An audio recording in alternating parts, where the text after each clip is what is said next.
İstanbul, E5,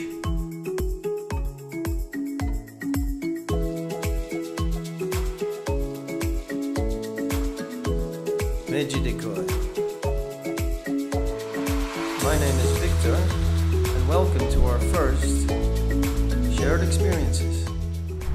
Yes, as you can see, here we are in Mecidiköy, and I like Mecidiköy. It's a nice place. You've had a look at the A5. The A5 is one of the most famous roads in the whole of Turkey, and I thought it would be a good opportunity for those who haven't been to Istanbul or are not familiar with A5. I thought, let's have a look at the A5, put it on a shared experience. Somebody would have experienced it for the first time today, and that's part of what we're trying to do.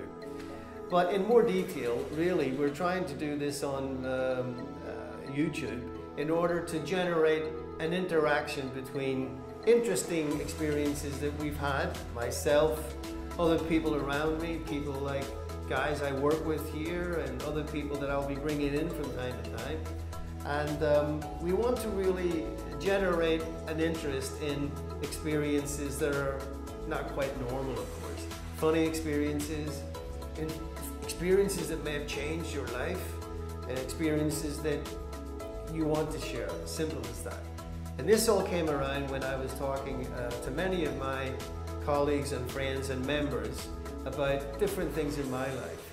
And they were very interested, and we exchanged. And I thought this is a great idea to be able to expand. So today, being our first episode, we're going to be able to take episode 1, series 1, and I just want to start with some of my own personal experiences that I've had here in Turkey since arriving.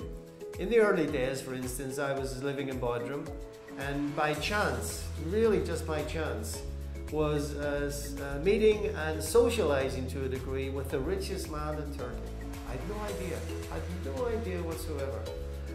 I was working out in a gymnasium which was attached to the Kempinski Hotel, and lo and behold, in the swimming pool, in this afternoon, a grey-haired gentleman swimming around the pool this way, I'm swimming around the pool that way, and I knew he was somebody special because of the sort of security. We were the only 2 people in the actual pool. And when I left, I said to the girl at the desk, I said, who was that was in the pool with these guys? She said, that was Rahmet Koç. I said, okay, is he special? Yes, he's special. He's only the richest guy in Istanbul and in Turkey, perhaps. So that was an experience that I shared very early when I came. Another was when I was getting married, I was asked to go to hospital and give blood. And I asked, why do I need to go to hospital to give blood? And they said, well, if you're going to marry a Turkish woman, we have to make sure there's nothing wrong with you. I said, there's nothing wrong with me. They said, we have to check. So come to hospital. You can't just get married. We have to check you. Well, I never experienced anything like that in my life before. And not only that, my dear wife, she decided, oh, go at 6 a.m., Vic. Go at 6 a.m. So I went at 6 a.m. and had to wait 2 hours. The 6 a.m. thing was so I wouldn't have to queue. So that was another experience that I've never had before in my life. And then, during my wedding day, I actually assaulted my wife. To be absolutely fair, this is a result of someone saying to me, well, by the way, Vic, when you get married, just make sure that you stamp on your wife's foot. I said, those shoes are expensive. Why do I want to stamp on my wife's foot? Tradition. If you don't stamp on her foot, she'll stamp on your foot. So I stamped on her foot, and she wasn't very happy. Not that I stamped on her foot, but because she didn't do it first.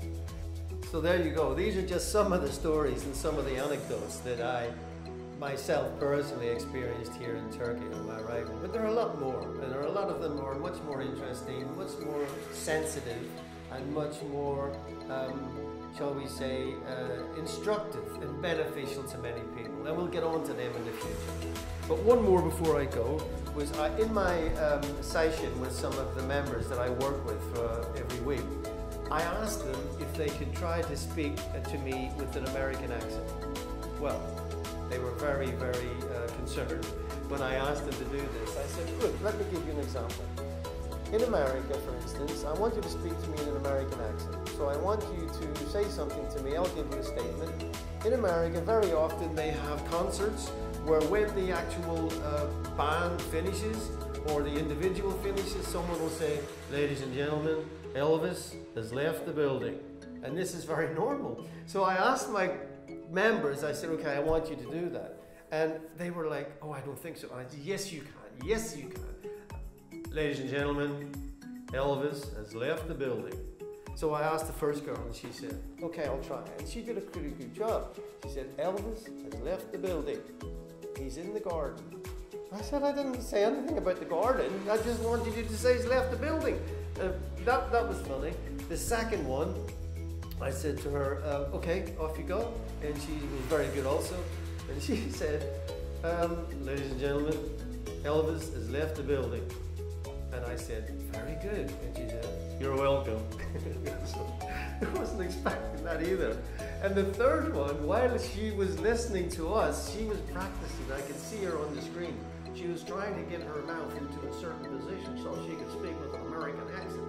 And when I actually spoke with her, she spent more time trying to get her mouth into position for this accent than actually speaking it. So she was saying that Elvis has left the building. That was a funny session. And the last experience I want to chat with you about today is the fascination Turkish females have with coffee. How many times I'm in coffee shops or restaurants and these women are continually lifting their coffee cups, staring into them, looking at them, talking to people about it. What is the fascination? And of course it's to do with fortune telling. But the real thing that made me felt strange was they then started taking photographs. They photographed the cup and they photographed another cup. And I'm asking, why are they photographing? Because they're sending them to some guru who's going to be able to give them a reading as to what their coffee cup says. It's fun, I know, it's not serious, but it was just the amount of females. Never seen a guy do this, by the way. Never seen a guy do it. Just girls. So I don't know what that means. Anyway, these are just some very incidental stories that I have personally, and there's lots more. Some of them are a lot more intricate. Some of them are a lot more interesting in ways of information and factual things that are important. And so sharing these types of little stories and dialogue with my guests and with my members has caused me to want to expand this. So there you go. There's just some small little interesting stories and incidents and experiences that have happened to me personally since I came to Turkey in the early days. But there's been many more, and many of them I think you'll find completely absorbing when you come to hear the details of them. And I'm going to introduce some other people as well when we come along from our meetings here, and I think you'll find that the guests and the other members will participate very well in what we're trying to do for everyone's enjoyment. And next week, as I say, we'll be in a different location, and in that location I'm going to start talking in accents.